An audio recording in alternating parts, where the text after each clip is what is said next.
ভজনে তাই রবে আদেশ জপ হরে কৃষ্ণ হরে রাম ভজ মন গোবিন্দ ও পূর্ণ ব্রহ্ম নারায়ণ ভজনে তাই গৌর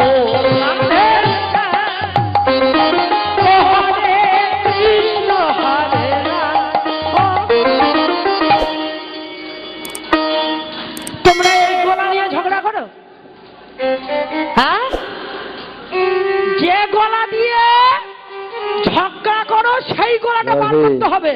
আপনারা বলুন ভজনে তাই রাধে জপ হরে কৃষ্ণ হরে রাম ভজ মন গোবিন্দ ধন্য হবে জন।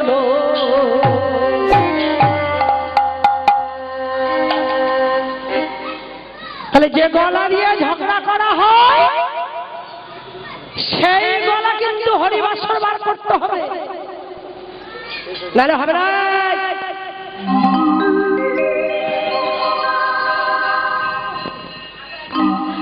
তাই সর্বপ্রথমে জানাই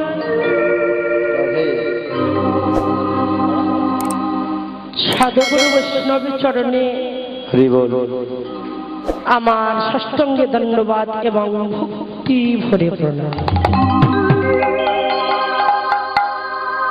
বৈষ্ণব সর্ববৈষ্ণবী আমার ভাগ্যবতী মায়েদের জানাই, কৃষ্ণ অনুরাগী মায়েদের জানাই, গৌর অনুরাগী মায়েদের জানাই, মাকে জানাই আমার ভক্তি ভরে ধন্যবাদ প্রণাম। ওই সঙ্গে জানাই আমার দীক্ষা গুরু শিক্ষা গুরু আমার পিতামাতার চরণে জানাই আমার ষষ্ঠঙ্গে ধন্যবাদ এবং ভক্তি ভরে প্রণাম।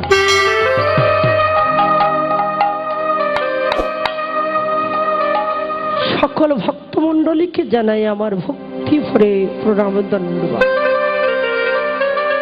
ওই সঙ্গে জানাই সকল কমিটি সদস্যকে আমার অসংখ্য অসংখ্য ধন্যবাদ। ওই সঙ্গে জানাই আমার সমবয়সী ছোট্ট ছোট্ট ভাই বন্ধুকে জানাই আন্তরিক প্রীতি শুভেচ্ছা। কীর্তন কি রত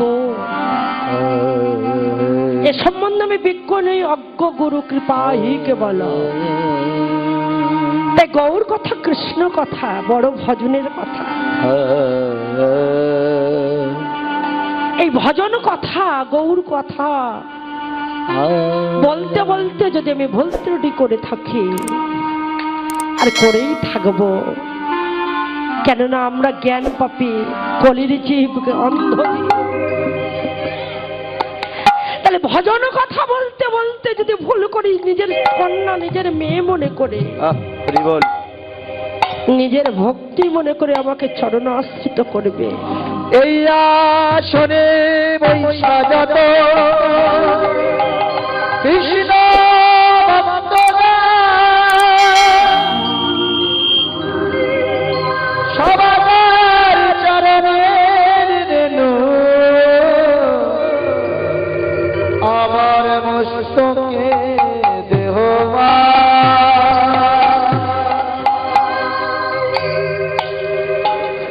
তাই আমাকে চরণ দিয়ে ছেড়ে দেবেন না। শাস্ত্র বললেন, চৈতন্য চরিতামৃতে ভাগবত বলেছে, বৃক্ষ তোমার নামকে ফলে পরিচয়। মাটি যদি ভালো হয় কাজ নিশ্চয়ই ভালো হবে। চৈতন্য চরিতামৃতে বলেছে, আরো প্রমাণ করেছে, ভক্ত হতে গেলে বড় শক্তের ব্যাপার। ভক্তের কৃপা না হলে কীর্তন হবে না। তাই ভক্তের চরণ ধরে মাথায় নিয়ে যেন আমি দুটো গৌর কথা কৃষ্ণ কথা বলতে পারি। বলিহারি আমার যে কুলে জন্ম হয় হোক, যেন আমার কর্ম ভালো থাকে, আমি গৌর কথা কৃষ্ণ কথা বলতে বলতে যেন আমার প্রাণ পাখি যাবার আগে যেন গৌর কথা বলতে পারি। এসেছি এই বাংলার মাটিতে, আর আসবো কিনা তাও জানি না। আমি সেই মুচির ঘরে হলেও, চন্ডালের ঘরে হলেও, যে ঘরেও জন্ম হয় হোক, এমন একটি গর্ভে আমাকে জন্ম দিও।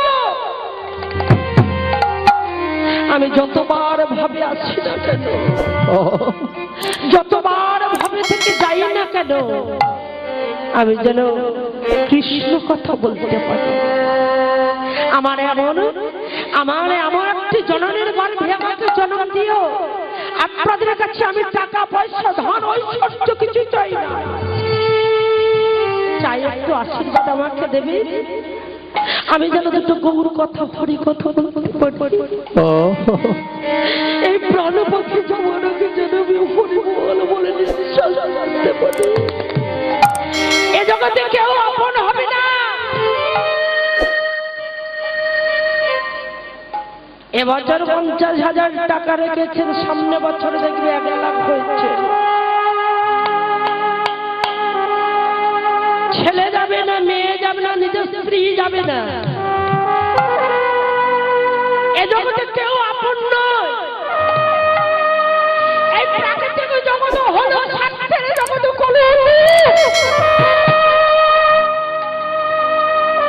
তাই ভগবান বলেছে, শিশুকাল গেল খেলিতে ধুলিতে, খেলিতে খেলিতে যৌবন কাল গেল রসে, বৃদ্ধ কাল গেল নাম বলিবার সময়, অন্তিম কাল গেল জমে।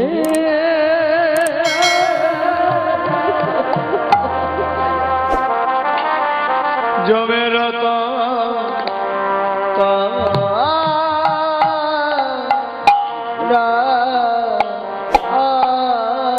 আপনি কালে নিতে পারবেন যে আমি এ জগতে থাকব। এ জগতে কেউ আপন হবে না। টাকা পয়সা গাড়ি বাড়ি না, স্বার্থের জগৎ। যতক্ষণ কর্ম করতে পারবে তোমাকেই কর্ম হিসেবে ভালোবাসে।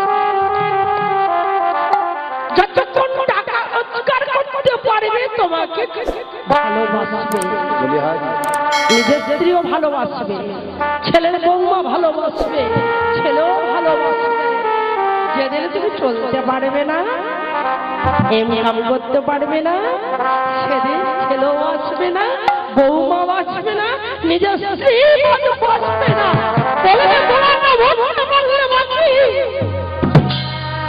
এ জগৎ স্বার্থের জগৎ। ভগবান একটাই কথা বললেন, সময় গেলে ভজ হবে না। ওরে মরলে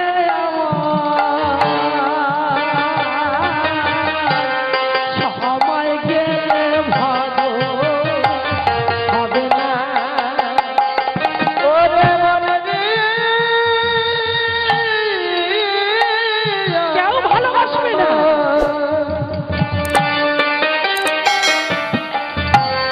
সময় গেলে সাধন হবে না। সময় চলে গেলে কেউ ভালোবাসবে না। সময় থাকতে ভগবান ডাকতে হবে। দিনের সাধন অত কেন করলি না? সময় গেলে সাধন হবে না। ওরে মন রে আমার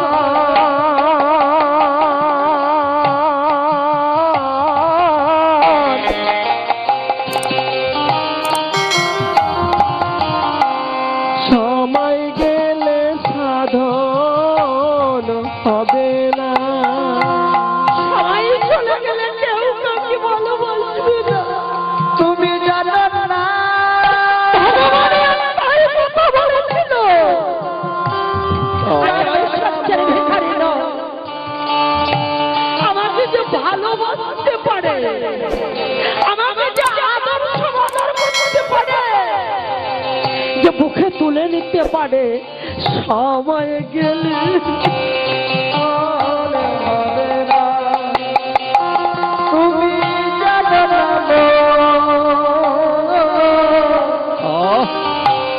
খালে বিলে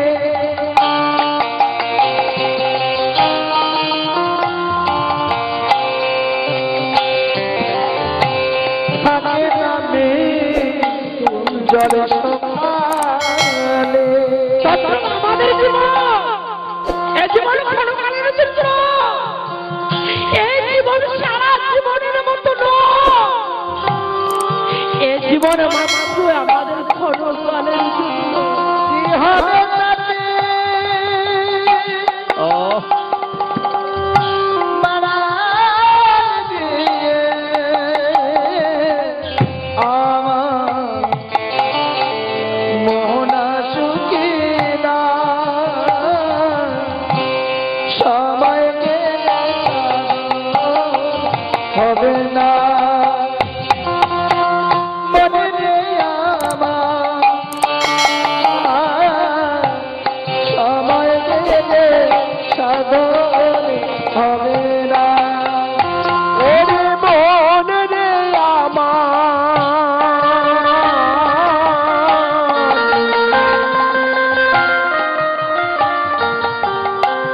সময় গেলে সাধন হবে না। অসময়ে কৃষি করে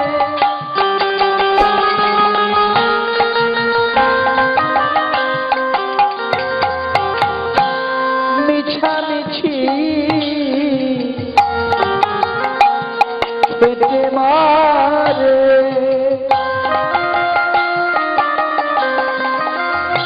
গাছ জমিয়া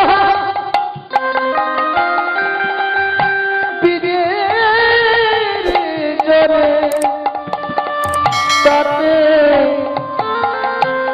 ফল তো হবে না। সময় গেলে সাধন হবে না। ওরে মন রে আমার সময় গেলে সাধন হবে না। ওরে মন রে আমার সময় গেলে সাধন হবে না। সময় চলে গেলে সাধন ভজন হবে না। তাই ভগবান এই বাংলার মাটিতে এলেন কেন? নামের ভাণ্ড নিয়ে জীব জগৎকে সৃষ্টি করার জন্য। তাই গৌরাঙ্গ মহাপ্রভু ভক্তের লাগে কাঙাল হলে এ জগতে কেউ সঙ্গে যাবে না। আপন বন্ধু কেউ যাবে না।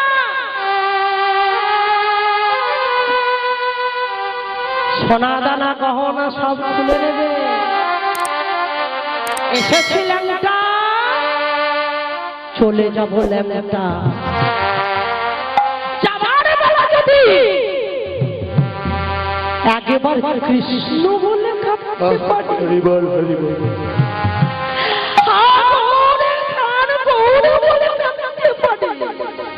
তাহলে বাংলার ভূমি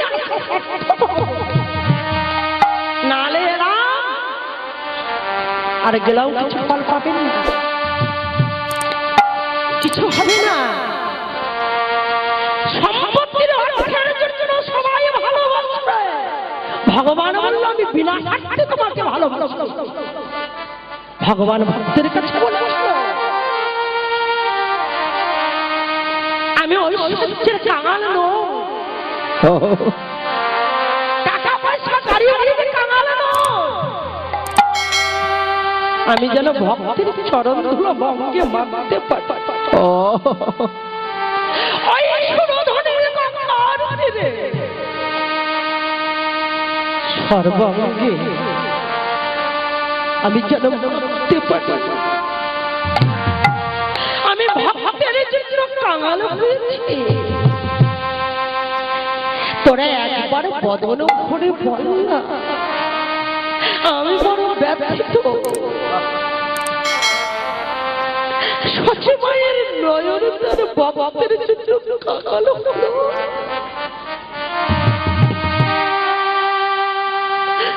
ভক্তের লাগে কাঁদতে কাঁদতে নামের মান্যটি মাথায় দিয়ে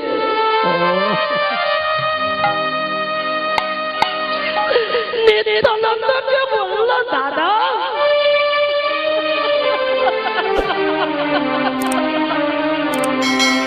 দাদা গো, বলে না, এরা কেউ বলছে না, মোহ খুব খুবই আছে। আমার গৌরে লরে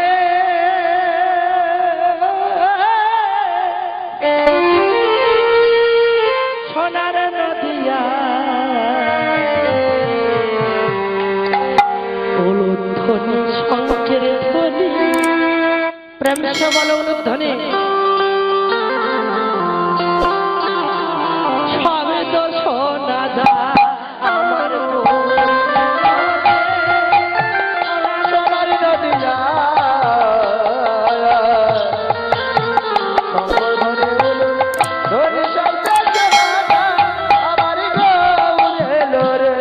আমার গৌরে লরে সোনার নদিয়া।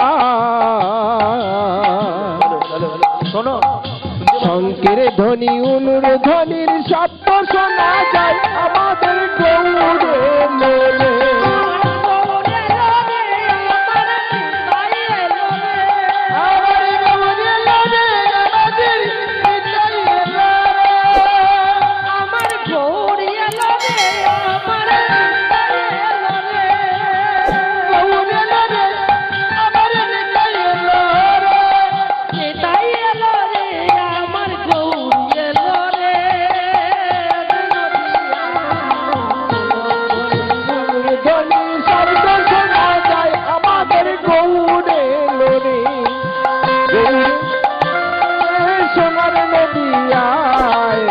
শঙ্কের ধ্বনি উলুর ধ্বনি শব্দ শোনা যায় আমাদের গৌরে লরে।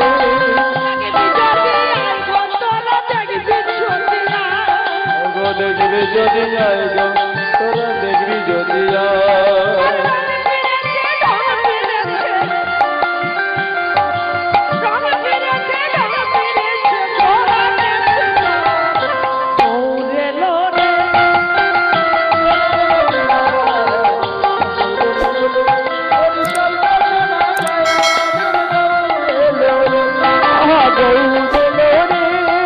সোনার নদিয়ায় শঙ্কের ধ্বনি উলুর ধ্বনির শব্দ শোনা যায় আমাদের গৌরে লরে।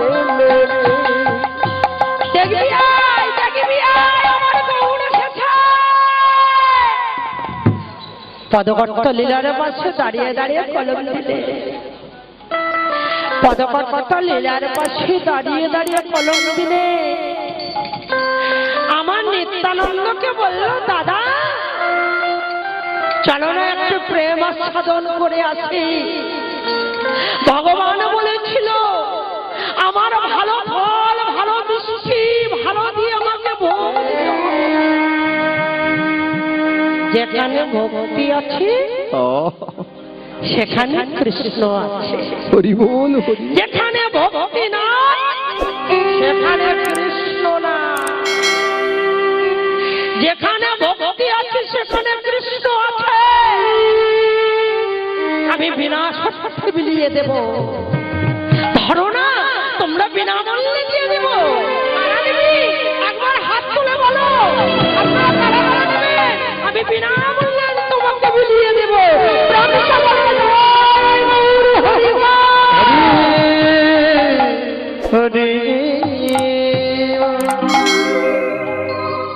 সম্পত্তি থেকে বড় অর্থের লোভ মানুষের এই প্রাকৃতিক জগতে মানুষকে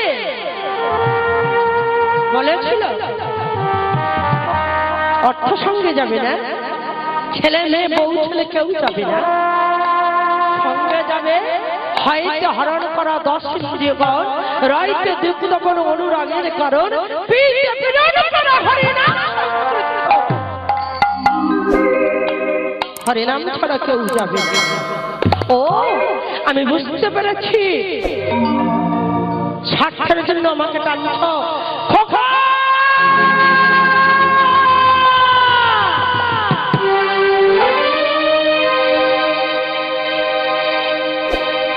বয়স হয়ে গেছে, মারা একদিন না একদিন যাব। আপনি বাঁচতে শিখছেন, কে বাঁচতে হাত তুলুন তো। এই জগতে কেউ বাঁচতে আসেনি, প্রত্যেকে চলে যাব। বাবার 4টি ছেলে, বাবা প্রশ্ন করছে ছেলে খোকারে আমার বয়স হয়ে গেছে, কোনদিন না কোনদিন আমার সবরের চিঠি আসবে, সময় থাকতে তোরা অর্থগুলো বুঝে নি না।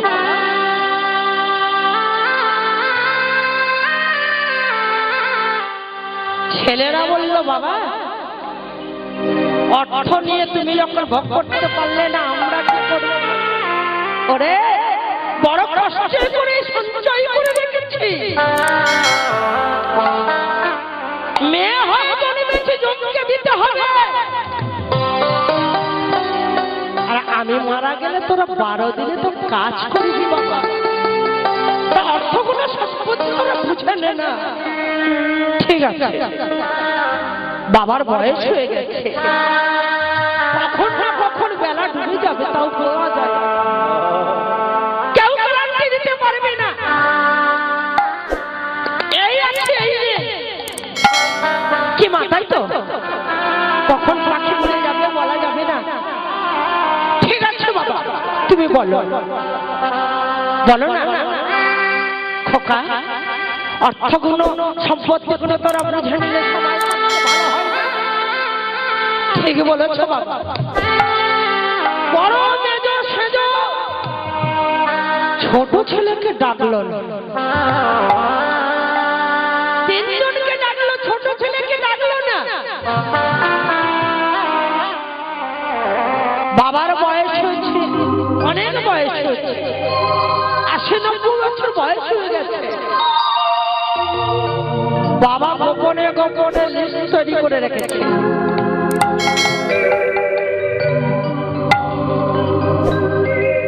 তা বাবার যদি 50 সম্পত্তি থাকে তাহলে কত করে 4টে ছেলে ভাগ পাবে? 12.5 বিঘে করে, তাই না? কি ভুল বললাম?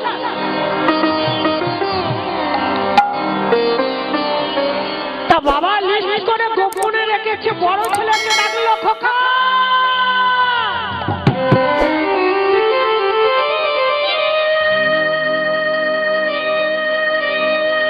এদিকে আমার কাছে কানে শুনতে পাস না, এদিকে।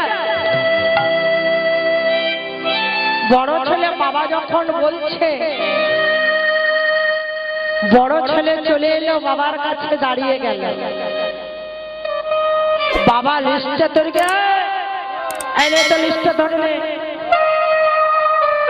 বড় ছেলের হাতে লিস্টটা ধরিয়ে দিল, তোর অর্থটা তুই বুঝে নে বাবা, মারা যাব, সেদিন আমার সঙ্গে কি তোরা যেতে পারবি? ছেলে হয়ে জন্মেছে, তোরা বাবা মাকে ভালোবাসবে, তাহলে আমি যদি মরে যাব আমার সঙ্গে তুই যাবি? যাবি? তোর অর্থ নিয়ে টানাটানি করবি, সময় থাকতে বুঝিয়ে দিলাম। বড় ছেলে চলে গেল, মেজ ছেলে আমার কাছে আয়। মেজর ছেলে এসে বাবার কাছে দাঁড়ালো। বাবার কাছে যখন দাঁড়িয়েছে বাবা লিস্টটা ধরিয়ে দিল, হরে হরে কৃষ্ণ হরে কৃষ্ণ কৃষ্ণ কৃষ্ণ হরে হরে হরে রাম হরে রাম রাম হরে হরে কৃষ্ণ কৃষ্ণ কৃষ্ণ হরে হরে হরে রাম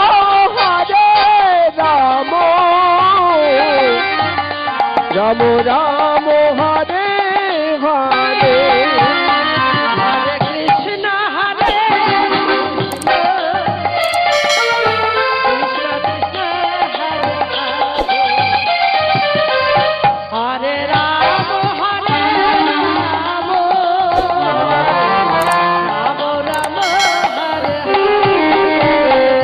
হরে কৃষ্ণ হরে কৃষ্ণ কৃষ্ণ হরে রাম হরে রাম রাম রাম হরে হরে কৃষ্ণ কৃষ্ণ কৃষ্ণ হরে রাম রাম হরে হরে কৃষ্ণ কৃষ্ণ কৃষ্ণ হরে হরে হরে রাম রাম রাম হরে হরে কৃষ্ণ কৃষ্ণ কৃষ্ণ কৃষ্ণ হরে হরে রাম হরে রাম রাম হরে কৃষ্ণ কৃষ্ণ কৃষ্ণ কৃষ্ণ হরে হরে রাম হরে রাম রাম রাম হরে হরে হরে কৃষ্ণ কৃষ্ণ কৃষ্ণ কৃষ্ণ হরে হরে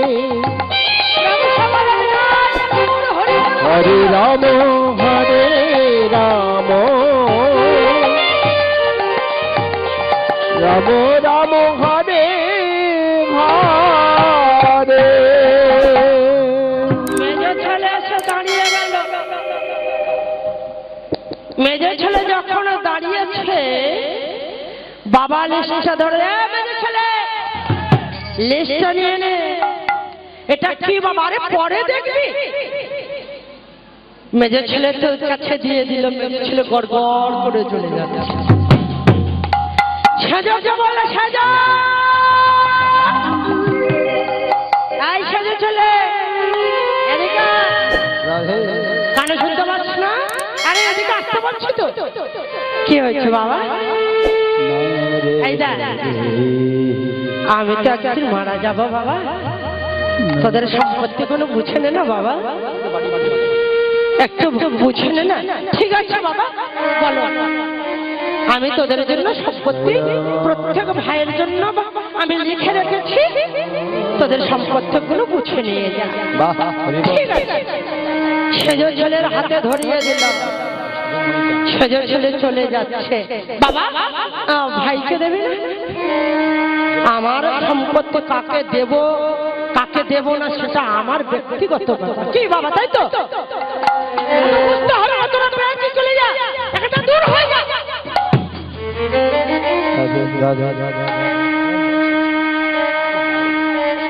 তিনজন চলে গেল।